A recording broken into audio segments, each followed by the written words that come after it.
бусадын дотны харилцаанд зөвхөн сексээр хэмжигддэггүй. Харин гэвч бид бэлгийн харилцаандаа сэтгэл ханамжтай биш бол юу өөрчлөгддөг вэ? Зарим босод үнээс олж улам хоорондоо холцоор байдаг. Тэгэхээр өнөөдрийн сэдэв бол сэтгэл ханамжгүй бэлгийн амьдрал ба хосоодын харилцаа. За энэ сэдвээр бид ярилцахаар өнөөдөр сэтгэл зүйч, гэр бүл судлаач Бям тогтох ахыгаа студидтэй урьсан байна. За нэвтрүүлгийн хамтран ажиллагчаар Ягил Хайршиг, Masculine Brand.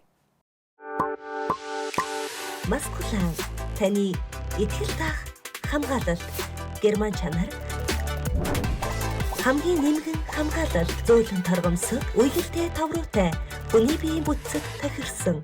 Таны нэмтмийн хүрье. Өдрэмэнд. Хоёулаа эхлээд захиагаа уншия нөгөө. Сайн байна уу? Би 34 настай эмэгтэй. Нөхөртөөгөө 9 жил хамт амьдарч байна. Сүүлийн 2 жил бидний бэлгийн амьдрал бараг байхгүй болсон. Сард бараг 1 л удаа ойртдгоо. Эхэндээ би үүнийг ажлын ачаалал ядаргаанаас болж байна гэж боддог байсан. Гэхдээ цаг хугацаа өнгөрөх тусам бид энэ тухай бараг ярилцгааж болсон. Заримдаа би өөрийгөө сонирхолгүй болсон юм болов уу гэж боддог боллоо. Заримдаа нөхөр маань надаас холдож байгаа юм шиг санагддаг. Ийм зүйл олон хосын амьдрал тохиолддог. Энэ нь хэвийн үзэгдэл үү? Эсвэл бид ямар нэгэн асуудалтай байна уу гэсэн байна.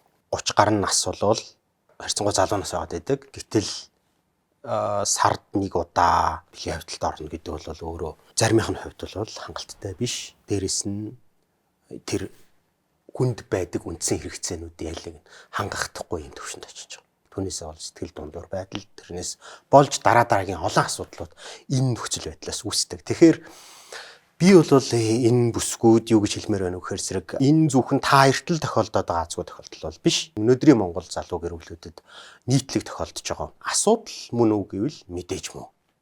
Тэгэхээр нийтлэгээрээ л одоо юу гэдгийг мухар олгоотой that's okay гэж явчих бас болохгүй. Тэгэхээр тийм байгаа бол мухар олгоо ургуулад байгаа энэ шалтгааныг дарж тэгээд тэр мухар олгоог эмчлэх, хаглах, месийн эмч нарыг илүү сайнаар бэлдэх нэр хэрэгтэй болно шүү дээ тухайн улсад тийхэн эмнэлэгт Яг үүнтэй адилхан энэ асуудлыг энэ төрөнд энэ асуудал ийм нөхцөл байдалд орохгүй байхын тулд урьдчилан сэргийлэх мэдлэг ойлголтыг олон нийтэд өгөх. Хоёрдугаарт ур чадвартай зөвлөгч, гэр бүл судлаач, сэтгэл зүйчдийг бэлтгэх ийм 2 чухал ажил одоо өнөөдөр нэхэгдэж байна гэсэн. Сүүлийн 2 жил бэлгийн амьдрал нь бараг байхгүй байна. Тэгээд сардаа 1 удаа одоо ингэж байгаагаар 2 жил үргэлжилсэн байна шүү дээ. Тэгэхээр энийг урт хугацаа гэж үзэх үү, ер нь нэлээ дамжирсан байна гэж үзэх үү, ер нь яах вэ? Хүмүүс ингэж ер нь бол үздэг. Сард 1 удаа байхыг цөөн гэж зарим нь үздэг, зарим нь жилд 1 удаа, эсвэл улиралд 1 удаа байхыг цөөн гэж үздэг. Яг олонхийнх нь хувьд 7 хоногт 2-3 удаа дотны харилцаанд орох нь энгийн үзэгдэл, энгийн одоо ингэжээж бие махбодын сексийн хэрэгцээ, сэтгэл санааны хэрэгцээнд хангагддаг байхад заримынх нь хувьд тийм биш байдаг байхгүй юу? Нэг зүйл тодорхойг байна. Энэ эмэгтэйн хувьд өөрийнх нь сонирхол буурсан учраас сард 1 удаа дотны харилцаанд ороод байгаа юу?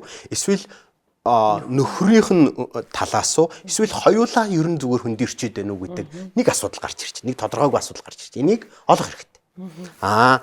Энэнийг олсны дараа учир шалтгааныг нь олох хэрэгтэй. Яагаад байгаа энэ биеийн зовир байгаа юм уу? Харилцааны асуудал байгаа юм уу?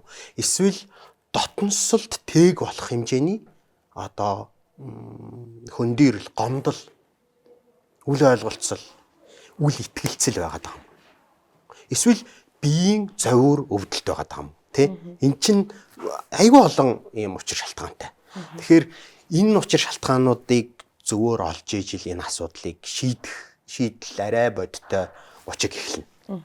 Тэгэхээр эхнэр захаа битсэн тэнгуүтэ эхнэр болохоор сартаа 1 удаа юм байна. За тэг энэ маань ингээд битээр харилцаа ингээд холдоод байна гэд өөрөө дүгнэлтэл одоо бичээд ах шүү мэдрэмжээ тийм ээ. Гэтэл яг өндөөс нөхөр яг энийг юу гэж харж байгаа энгийн хэвэн гэж ойлгоод бүтэн одоо 2 жил явцсан байж болно шүү дээ магадгүй. Нөхрийн хувьд бол асуудалгүй байгаад байдаг ч юм уу те. Тэгэхээр нөө ойлголцын зөв рүү гараад ах шиг байна л да. Ярилцахгүй ах шиг байна хоорондоо. Тий. Айгу олон зүйлүүдийг энэ дээр ярилцаж тодруулах хэрэгтэй. Тийм учраас монголчууд ер нь фэйсбүүкээр амьдраад байна. Тэ. За тэгэнгуутаа эмчэд очих дургүй байна. Сэтгэл зүйчдэр очих дургүй байна. Мэргэжлийн хүнээр асуудлаа шийдвүүлэх дургүй байна. Амьдрахтаа 2026 онд амьдраад байгаа боловч дотор одоо сэтгэл хандлага нь нөгөө нэг сэрэлт киноны үед 1910 20-ад оны үед ч үед юм уу байгаа юм шиг надад зүгээр тэгж ажиглагтаад байна л да. Сүүлийн 2 жил сэтгэл ханамжгүй байдал үүсгэхээр байна гэдэг чинь энэс өмнө бол ямар нэгэн байдлаар окей байсан гэсэн үг. За тэгтэл ийм хөрөлт буюу хөндөрөлт аваачдаг учир шалтгаанууд байгаа гэдэг. Зарим нь анханасаа дургу байдаг. Тийм сонирхол багтай байдаг. Эрэгтэйчдэр, эмэгтэйчдэр энэнд бас нөлөөлөх хүчин зүйл байдаг. Удамшлын гэх юм уу? Манай аав ерөнхийдөө ийм хүн байсан. Манай ээж ерөнхийдөө тийм хүн байсан гэж ярих тохиолдлуудтай би бас таарж исэн. Би бол зөв зүгээр их нэртэй хайртай, нөхөртэй хайртай. Тэгтээ ийм гэж ярьдаг тохиолдлууд байна. Нэг. Тэгтэл сексийг балиар заваа юм гэж үздэг. Сексийг битгий хэл гэр бүл доторх дотроо халуун дулаан уур амьсгалыг ийм мууран хүн гэж байдаг, нохой төрлийн хүн гэж байдаг. Одоо яг энэ дээр байдаг байхгүй. Жишээлбэл юу гэхээр муран төрлийн хүн бол ингээл амар их physical touch, хүрэлцэх, тэрвэрх, илэх тэр нь заавал сексийн зэдэлтэй байх албагүй. Зүгээр байж захтаа хүртэл ингээл хөл гарыг барайл ингээл хүс мүзгээр нь оролдоол ингээл байж ах жишээний. Энэ бол мууран төрлийн хүн. Гэтэл илүү актив гинт дэлбэрдэг те. Тэгтээ бусд үед нь бол ингээд хаал балгүй ингээ байж идэг ийм төрлийн нөхдүүд бас байгаа гэдэг. Гэтэл гэр бүлд нь одоо жишээлбэл нөхөр нь айгүй тийм точи, хүрх дуртай, тэрвэрх дуртай, үнсэх дуртай ийм. Гэтэл харьцангуй бас том болж байгаа 12-оос 14, 5 насны өвгүүдтэй. Гэтэл ээж нь одоо эхнэр нь тэрийг балиар заван зүйл гэж. Ерөөсө өөрийнх нь одоо хилдэг нэр томьёог би ашиглаж хэлж байгаа шүүс. Балиар заван. Битгий хүүхдүүдийн хажууд балиар таатай, битгий заваараа. Гэтэл нөхөр нь би ингэж хүсэж байна. Би ямар хүүхдүүдтэй өөр одоо тэрнээс цаашаага юм харуулах гэж байгаа биш те.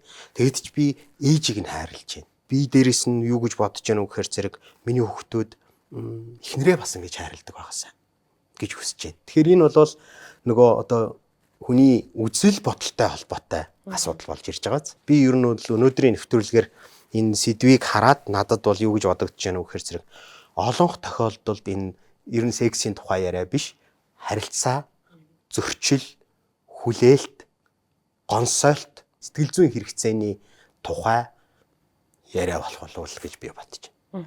Яагаад гэвэл зэрэг хосуудын дундах сексийн хөндөрөл хөрөлт бол яг чухам энэс л болдог.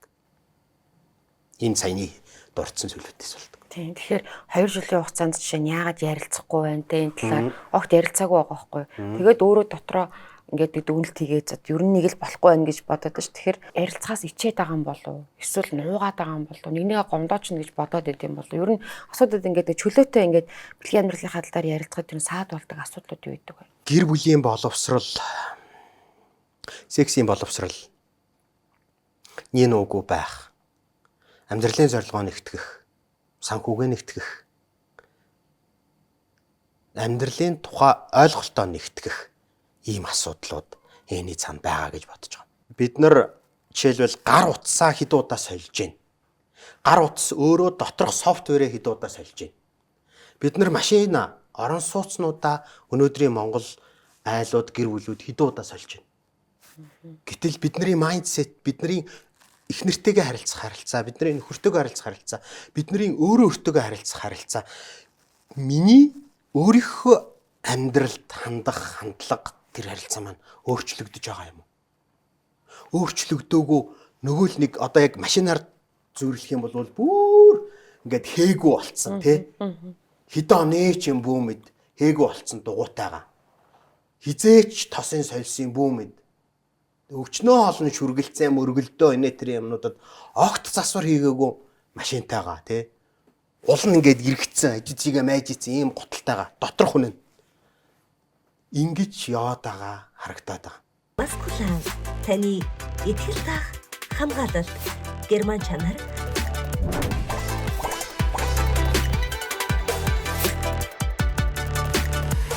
Таны таны практикийг би бас асуумаар юм л да. Та кейс ярил те.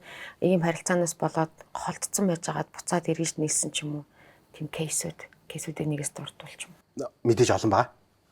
За гэхдээ би тэрнээс яг хүмүүс сонсогдох нь ямар хуу байх нь хамаахгүй. Миний хувьд илүү хэцүүг нь хэлээ те. Би энэ хүнийг хайрлаж чадахгүй хаа.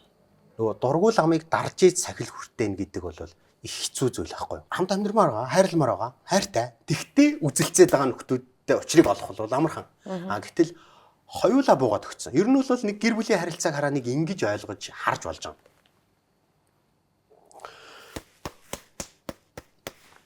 Тэ? Нэг нь хурж ирж ингэж идэг. Нөгөөх нь зүхтдаг, нэг нь ингэдэг. Тэ? Эсвэл хоёулаа хоёр тийш. Зүгээр л хөлтөө, хүйтэн, найдвар байхгүй, оролдлого, хичээл зүтгэл юу ч байхгүй, дууссан ийм хандлагууд. Ерөнхийдөө л нэг дүрслүүл нэг 4 5 нэг иймэрхүү. Тэгэхээр эднэр дундаас хамгийн хэцүү нь зүгээр хин хиндэ буугаад өгсөн. Хин чиндээ үг хэлхээ болцсон. Уурлахаач болцсон. Баярлахаач болцсон. Нэр төрөө эсвэл хохирлоо нэр хүндээ ичгүр сунжураа ч юм уу бодоод зүгээр байгаад тав тухай бодоод ч юм. Нэг үгээрэл гэр бүл гэдэг зүйлээс зөвхөн нэр үлдээд агуулга бол байхгүй болсон. Хэлж байгаа. За та хүсвэл та хоёр өөрсдөө хүсвэл. Нэгдүгээрт хүсвэл гэж байгаа. Өөрсдийнх нь хүсэл тэгээд дээрэс нь мэдээж тодорхой хэмжээний төлбөр байна. За дээрэс нь нутаа ажиллаад ийм цаг хугацаа ийм юмнаа зарцуулнаа. Зүгээр дагаар бодох юм. Зүгээр оролдоод үзье. Хэрвээ энэний цаана үр дүн гарахгүй болвол гомдлгүйгээр нэг нь сална. Окей, тэгвэл салал бай. Хоёроонд ийм нөхцөл байдалд хүүхдүүд ч гэсэндээ тэ би энийгээ хайрлахгүй хөндий хүйтэн салхисий гэсэн орчинд амьдарч яснаас хүүхдүүд тэр чинь бас өөрөө хортой байхгүй. Яаж хүнийг хайрлахгүй байх вэ? Хайрлахгүй байх нь нормал гэдгийг хүүхдүүд хараад сураад өсөж байгаа нь өөрөө аимшигтай байхгүй. Тэгэхээр тэгээд үзэх үү гэсэн. За тгий гэсэн. За тэгээд ажилласан. Юу ч заяа. Зүгээр юм жижигхэн жестер хөшөө болох тоглоом тоглоход хүртэл сэтгэлгүй. Одоо ингээд та хоёрын одоо байгаа нөхцөл байдлаа хөшөөгөөр илэрхийлдэ ч юм уу те. Эсвэл та хоёр одоо ингээд ямар болжий яг ямар баймаар байгаагаа ингээд зөөлөн хөшөө шүү дээ те. Ингээд гар хөл нэтрийн дураар нь хөдлөг, нүүр амыг нь дураараа хөдлөг.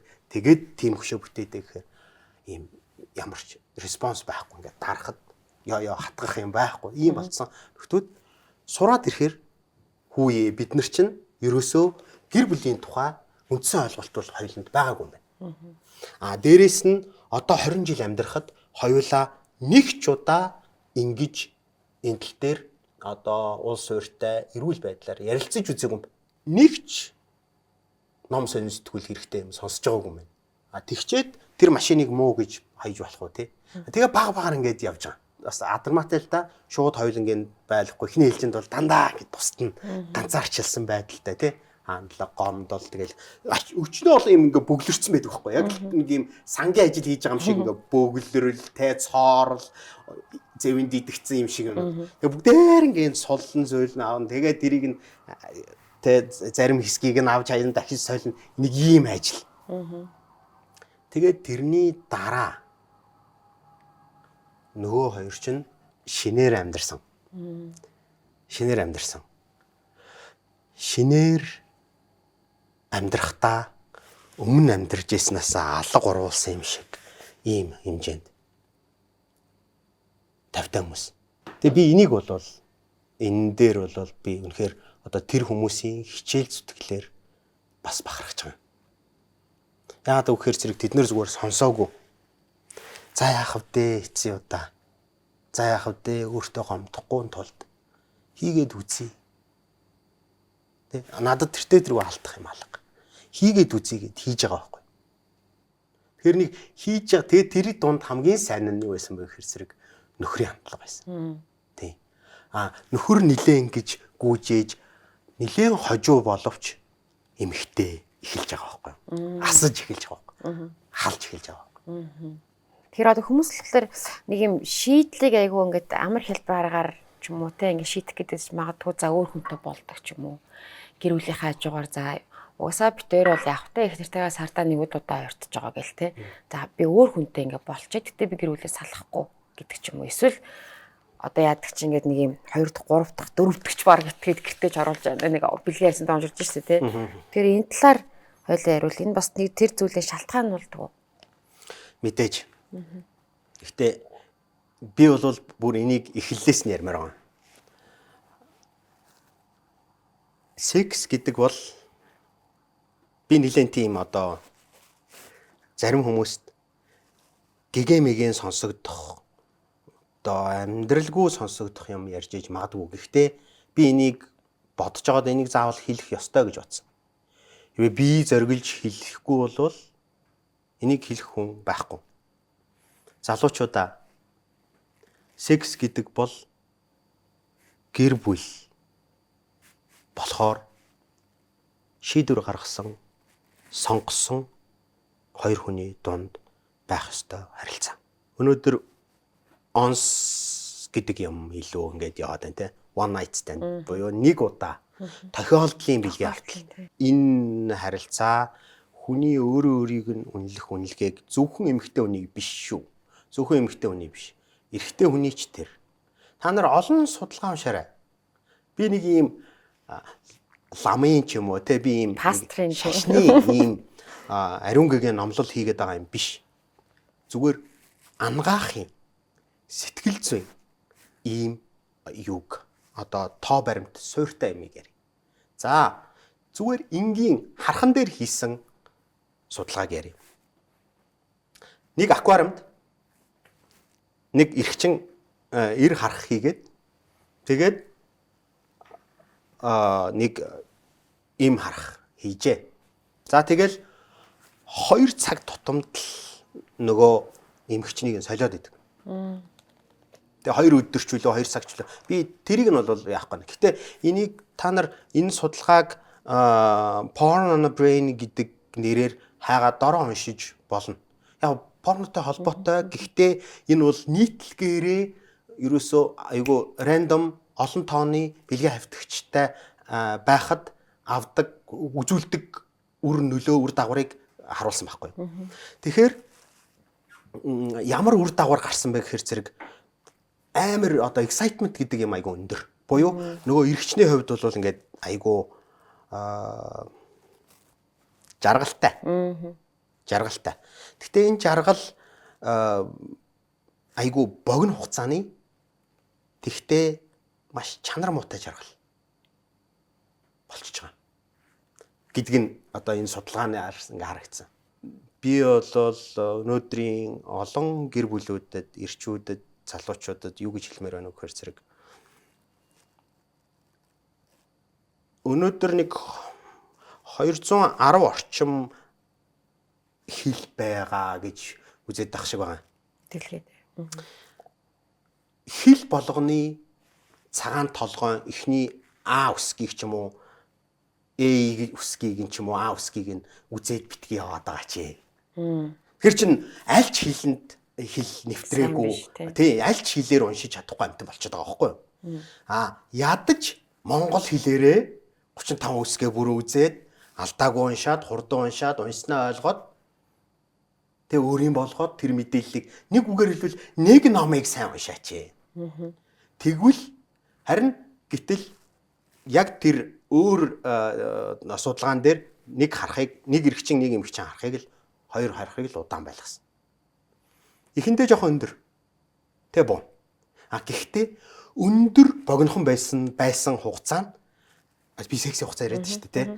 Хугацаанд тэнцээ одоо судалгааны туршид яаж өөрчлөгдсөн бэ гэхээр зэрэг маш удаан болсон. Айгүй олон ирчүүд шүү дээ, тэ. Өнөөдөр шаал дэмий юмд санаа зовоод байгаа. Фэйсбүүкээр дүүрэн одоо хэлбэр, хэмжээ, хугацаа ярьсан хүмүүс. Тэгэхээр ерөөсөө нэг номоо сайн уншаач. Тэгвэл уншлах чинь сайжирнаа. Хурд чинь сайжирнаа. Тэгвэл одоо үргэлжлэх чадал чансаа одоо юу гэдгийг те юмнууд шайд сайжрах боломжтой байна. Өнөөдрийн ялангуяа ярьж байгаа сэдвийн дагуу эрэгтэй хүн бол одоо муудалцсныхаа дараа хүртэл секс хийж чаддаг. Зарим нэг талаараа нэг ийм хэрэгцээ үүсдэг. Нөгөө альфа штэ. Энэ намайг дагж гэнэ үгүй юу гэдгийг мэдмээр байдаг. Буулт хийгээд дагж гэнэ үү? Submission үзүүлж гэнэ үү? Тэрийг үзүүлэхийн тулд одоо тест хийдэг. Гэтэл муудалцсны дараа бол эмэгтэй хүн тийм ч их одоо мэдээж зарим нь бол тийм гэхдээ тийм ч их биш. Ер нь олон улсад нэг юм байдэ. Нэг юм 5 хэрэгцээнүүд байдаг байхгүй яг эрэгтэй эмэгтэй хүмүүсийн сексийн тухайд ингээд ярихад 5 хэрэгцээнүүдийг ерөнхийдөө ярьдаг. Тэрний хоёр дахь хэрэгцээнүүд нь хоёулаа эрэгтэйгийнхэн ч тэр эмэгтэйгийнхэн ч тэр connection буюу нөгөө холбоотой байдлаа мэдрэх ийм хэрэгцээ байдаг. Холбоотой байдлыг эмэгтэй хүн яаж мэдэрдэг вэ гэхээр зэрэг ойлголцож мэдэрдэг. Тэр эмэгтэй хүний sexual 5 одоо сексийн 5 хэрэгцээний олонхийг нь одоо сексийн бус сэдэлтэй хүрэлт ойлголцол. Бүр хамгийн ихнийх нь бол талархал, магтаал орж ирдэг. Би нэг ийм зүйл сайхан сонсоод бас нэрээ бас тийм ч юм уу да гэж бодсон. Эрэгтэй хүн болохоор өдөр болгон өглөөс ирэхэд л төмсгөнд нь ингээд тестостерон даавар ингээд үйлдвэрлэгдсэн сэрдэг.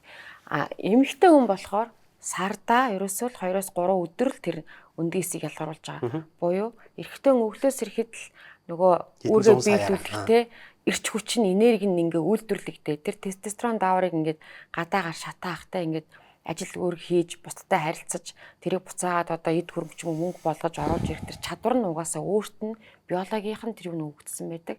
Эмэгтэй болохоор сардаа ерөөсөө 2-3 өдөр л байгаа байхгүй. Гэтэл ч нөгөө эмэгтэй яг эрэгтэй хүн шиг магадгүй одоо энэ ганц бийж ч юм уу эсвэл нөгөө амбицтай эмэгтэй хүмүүс ч юм уу те ингээд нөгөө өөртөө байхгүй биологоосоо цаанаас нь өгөгдөөгүй тэр даалгаварт ингээд өдөр болгон зүтгээд тэгээ сүултээ тэрэндээ ингээ уурлаад, уцаарлаа, шаналаад, бүр ингээд янз бүр болоо. Тэгээ хурж ирж нөхөртөөгөө ирэлдээл би адилхан чамтай ингэж гээл тэ нөгөө арцалдах гэдэг юм эндээс эхэлж үүсээд ч юм уу. Тэгээд идэг гэж би яг нэг юм сонсч лээсэн. Уншиж ирсэн нэг судалгааны юунаас. Тэр нөгөө эрэгтэй хүний хангах хамгаалах зах залруулах гэдэг үүргүүд нь шүү дээ. Хангах гэдэг үүргийг бид нар зөвхөн ширээн дээр талах тавих гэж хүүхдийн сургалтын төлбөр олох олонхийнх нь хувьд магадгүй машин унаагаа солих гэж бодоод ах шиг байна. Мөн л дөө. Тэгвэл яг тэр айтем болвол яг энэ хангах дотроо нэлийн хамгийн сүүл рүү би аваач тавьдаг байхгүй юу? Одоо ингээд эрэгтэй хүнийг ойлгох тухай юм яригддаг шүү дээ. Тэр чинь ингээд эрэгтэй хүн ихэвчлэн л гурил гүрээл шороо зөөгөөл агаадаа хэцүү биш байхгүй юу? Хамгийн гол нь шийдвэр гаргах гэдэг юм. Тэр эрэгтэй хүнээс алхам тутамд нь нэхэгддэг учраас ийм жоохон хэцүү болчиход байгаа. Тэгтээ айж ямар ч шийдвэр гаргахгүй тодорхойгүй байдалд дүлгэнэж байснаас алдаад ч хамаахгүй шийдвэр гаргаад явбал өөрөө ч суралцсан. Тэр хэмжээгээр нөгөө эмэгтэй хүн ч гэсэндээ таныг дагах. Энд чинь өөрөө хүн харахад харилцааны юм шиг, сэтгэл зүйч юм шиг мөртлөө энэ чинь бүр амар том секс одоо сексийн одоо эмэгтэй хүний одоо сэрлийг хөдлөгдөг зүйл. Маскулин харагддаг тийм шүү. Өөрөө ирэхгүй би уусаа дагаад явах юм байна гэдэг тийм зүйл байхгүй тийм. Шийдвэр гаргах чадвар. Үүний дараа хайр халамжаар хангах байхгүй. Нөгөө би хангах тухай яриад байгаа шүү дээ. Тэгэхээр удирдлагаар хангах нь нэг байх нь. Хоёрдугаарт хайр халамжаар хангах нь хоёр байх нь. Аюулгүй байдлаар хангах нь гуравт орж ирэх нь. Тэгээд тэр санхүү мөнгөөр хангах нь дөрөвдүгээрт орж ирэх нэ. Тэгэхээр хосуудын дунд ингэж байдаг нэг юм одоо чинь холын харилцаанаас болоод ч юм уу эсвэл маргаан дундаас болоод ч юм уу нэг сексгүй ингээ үе байдаг шүү дээ. Нэг тэр үеийг өөр хосууд яаж таах хэрэгтэй юм бэ? Сексгүй байж болно шүү дээ. Харин тийм. Аюул олон шалтгаанаар эрүүл мэндийн, сэтгэл зүйн одоо ажил амьдралын шаардлагаар хол байдаг ч юм уу те. Секс гэдэг бол зөвхөн биеийн гимнастик бол биш байхгүй юу? Сэтгэл зүйн, харилцааны мэтчлэн айгүй олон юмнууд үнийг дагалдж яадаг. Хол байсан ч та тэр эмэгтэйг юм уу? Та нөхрөө сексийн хэрэгцээгээр хангаж чадна. Хол байсан чи. Жирэмсэн байсан чи. Нөхөр нь өвчтэй байсан чи. Ядарч байсан чи. Тэр айгүй олон нөхцөлд ядраад байна ингээд энэ тэгээд байна. Үгүй болно. Амар хоёлаа ядарж байгаа нөхцөлд эсвэл ингээд айгүй хүнд хөдөө гадаа яваад ажилласан ч байт юм уу. Ийм нөхцөлд хүн секс хиймэргүй ээж болно штэ. Тэгтээ яг ийм 10 тохиолдлын 10-ууланд нь цаашаа хараад унтчихгүй. Би ч нөгөө хангах гэдэг үүрэг надад байгаа штэ. Хангахын хоёр дахьт нь нэлээд дээгүрт бол хайр халамжаар хангах те тухай юм байгаа штэ. Гэтэ би гэр бүлийнхээ 6 гишүүнийг зургуулангийн сексийн хэрэгцээгээр хангах гайгүй би ганцхан хүнийг сексийн хэрэгцээгээр хангах гээд байгаа штэ. Тэ ер нь бол энэ дэлхийн ертөнцийн дээр баг ганц хүнийг л сексээр хангах нь миний one and only тэ ultimate team туйлын үүрэг. Энэ хүнээс өөр надаас миний сексийн хэрэгцээг хангаад өгөөч гэж гуйх хүсэх нэг ч хүн байхгүй л байхгүй да. Үгүй тэгж гуйх юм уу? Үгүй шүү дээ. Хүсэх юм уу? Хүлээх юм уу те? Чиний секси. Тийм. Ер нь л байхгүй. Ер нь л байхгүй. За. Тэгэхээр хоёлаа нэвтрүүлгийн цаг бос яг болж шүү. Өндөрсөн үү? За тэгэхээр сүүлийн жижигхэн асуултанд та маш богинохоо яриад тэгэхээр нэ хүмүүст аягүй хэрэгтэй баг.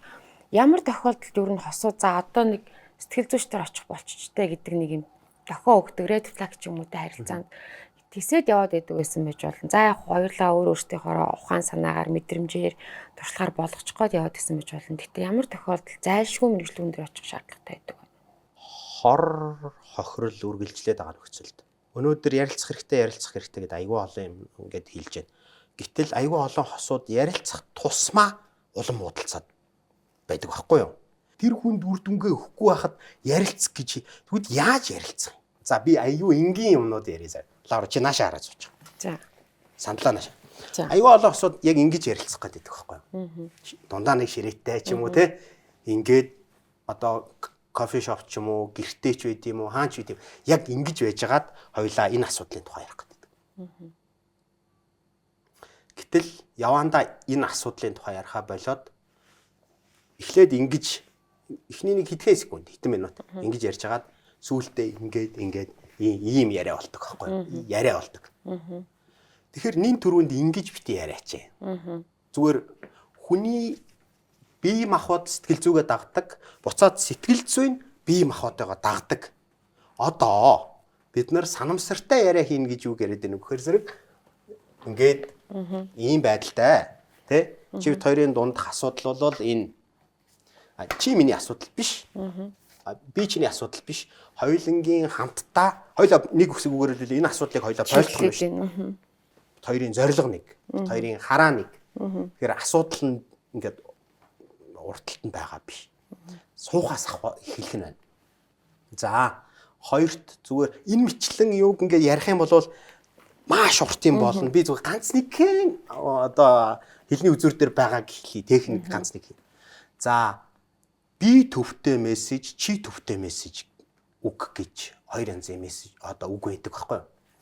Нэг нь болохоор зэрэг чи над хөгжмөө унтраач ачтай миний толгой өвдөд байна. Хоёр дахь нь миний толгой өвдөд байгаа учраас хөгжмөө унтраач чадах уу? Ер нь хэлсэн үгнээс илүү аялахт маш сар том юу байдаг. Учир шалтгаан байж байдаг. Маскулан таны итгэл таах хамгаалалт герман чанар хамгийн нэмгэн хамгаалалт зөөлөн торгомсод үегэлтэй тавруутай хүний биеийн бүтцэд тахирсан. Одоо би төвтэй мессеж, чи төвтэй мессеж гэж одоо тэр бол зөвхөн үгийн сонголт байсан тийм үү? Хүн хоорондын ойлголцол юунаас болдог вэ гэдэг энэ бол нэлээ эрт судлагдаж гарсан тоо. 7% үг. Нийт одоо чи хоёр ярилцж байгаа ярилцлага ойлголцол ба шүү дээ тий.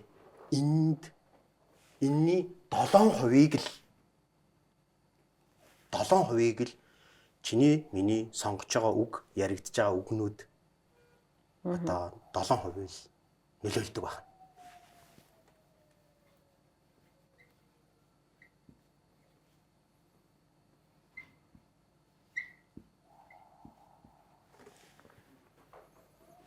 Энэ хоёр тал дээр нь юу нөлөөлөх вэ? 38%-ийг нь Харилцааны чадвар модор юм болов уу? 55% нь Мэдрэмж энэ төр юм уу? Аа. Мэдрэмж энэ төр байд юм болов уу?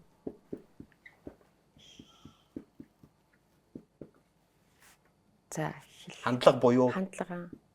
биеийн хил байгаа даа шүү дээ. Ааха. Биеийн хил. 55%-ийг нь юу нөлөөлдөг вэ гэсэн чинь Аялга. аялга. Аялга.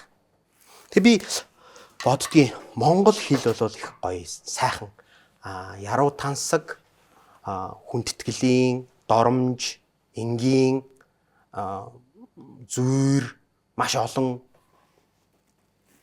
чанарыг дотор агуулсан. Дээрэс нь аялга бас их олон.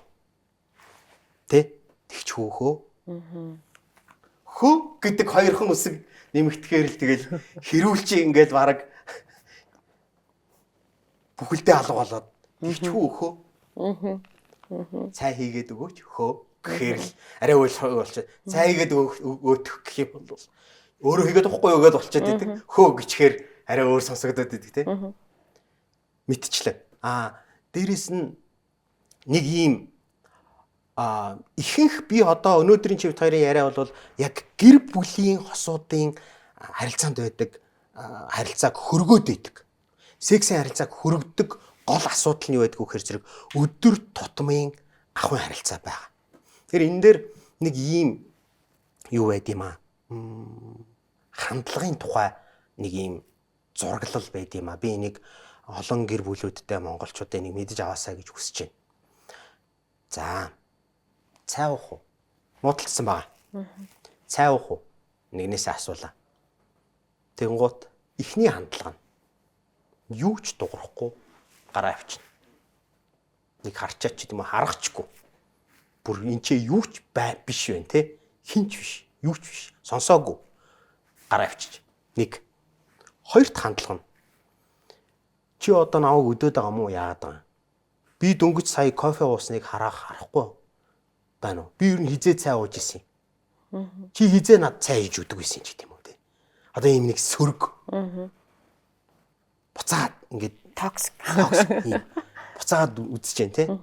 Гэтэл чиний өнөөдөртөө чадах хамгийн том юм чинь энэ л байсан. Бүр айгүй их зориглоод хийж чадсан ганц үг чинь үйлдэл чинь цай уух уу гэж асуух.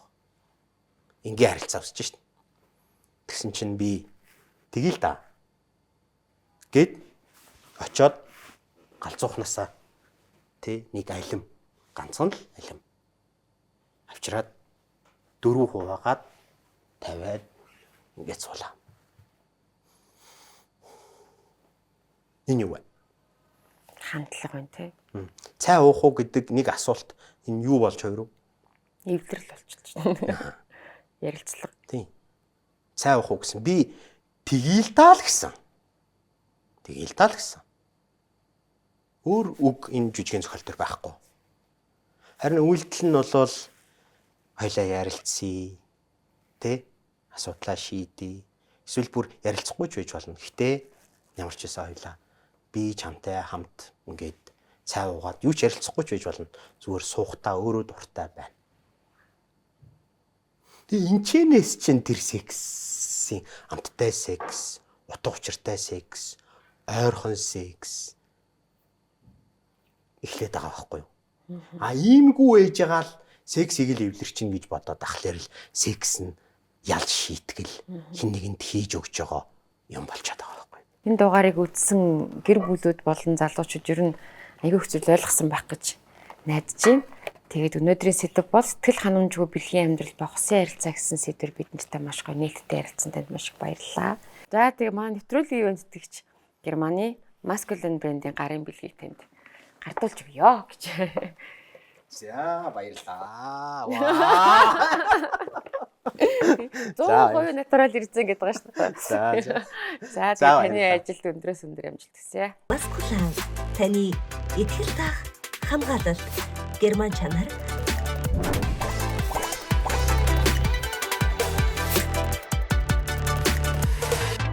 За өнөөдрийн дугаараар бид насан туршидтын бэлгийн амьдралд тулгардаг бодит асуудлуудыг хүндээ ярилцлаа. Тэгэхээр хүсэл буурах, ойлголцол алдагдах гэдэг зүйлс бол олон хосуудын тэр дундаа гэр бүлийн дунд үүсдэг хэвийн үзэл гэдэг мэрэгчлэтнүүд гэсэн байдаг. Хамгийн чухал нь үүнийг нууж хаах биш, хоорондоо ойлголцох нь хамгийн чухал шийдэл байдаг юм шүү. За тэгэхээр өнөөдрийн нэвтрүүлгийн хамтран ажиллагчаар яг л хайр шиг Masculine брэнд байла. Дараагийн дугаараар дахин уулзлаа. Түр баяртай.